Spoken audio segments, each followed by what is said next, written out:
by Horsia Walia, by Gerald Butt, by Trudeau, the PM of Canada, are progressive hypocrites.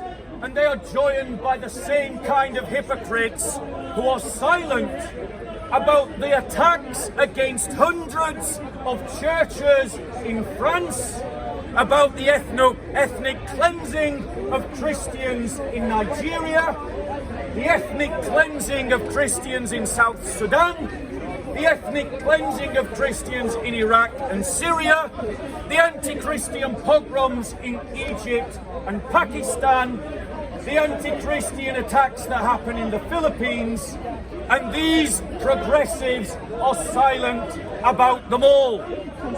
I tell you, you don't need to take lectures from the progressives about tolerance, about hate crimes, or about uniting to stand up against hate crimes, because these progressives are quite willing to oil the hate crimes of those that they apologise for when the targets are Christians. Furthermore, the so-called conservatives have failed to stand up for or to call account to the progressives and their hypocrisies. The conservatives are not challenging them. The conservatives are not standing up for the persecution of the Christians. The conservatives are not calling out the hypocrisies of the progressives. All the progressives are doing is dancing to the drumbeat of the progressives, because the progressives have, the conservatives have reduced themselves to simply the pause button on the idea of the progressive agenda. That's all that they want to do. Just hit the pause button. That's it. Nothing more. So, Christians, we can't look to the progressives to help.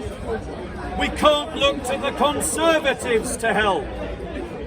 What, therefore, as Christians, can we do? As Christians, we have to find a muscular Christianity. A Christianity that has balls, that has backbone, that has muscle, that has the ability and the willingness to stand up for itself and to stand up for our own community. Stop thinking that someone is coming to the rescue. No one is coming to the rescue of persecuted Christians. Not America, not Russia, not the UN, not the EU, no one. We Christians must organise ourselves into networks of solidarity that organise to stand up for our own community, wherever they are in the world, wherever they are in the country, wherever they are in the state or the county or the city, and we defend our own community, our own people.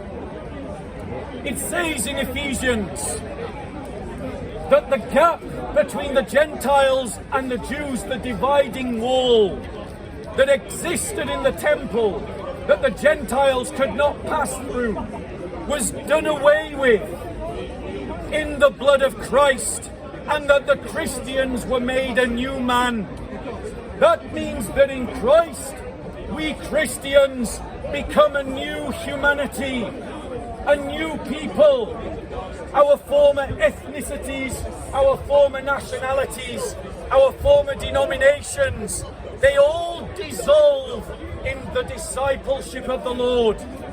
They all dissolve in the new covenant. We as Christians are one people, and as one people, we have the right to pursue our own political agendas. We have the right as a people to pursue our own economic agendas and to express our faith socially and culturally in accordance with all the above, in accordance with our own values and our own doctrines as Christians. We need to stop practicing that civil religion that reduces Christianity simply to the practice of rituals, or simply to the practice of celebrating the national culture, like the memorial days of the 11th hour of the 11th day of the 11th month, or commemorating the D-Day landings. That is civil religion. We Christians have a religion of our own, not the religion of nationalism.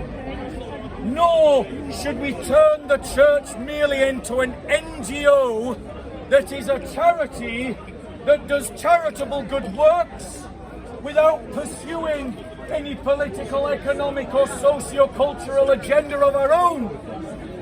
When Christians are dying in Nigeria and dying in Pakistan and dying in India and dying in Iran and dying in Afghanistan and dying in Somalia and dying in Burma and North Korea, we Christians have to organize ourselves. Hallelujah! We Christians have to stand up for ourselves as a people, and that means we have to organize, we have to unite, we have to train, we have to mobilize, and we have to resist.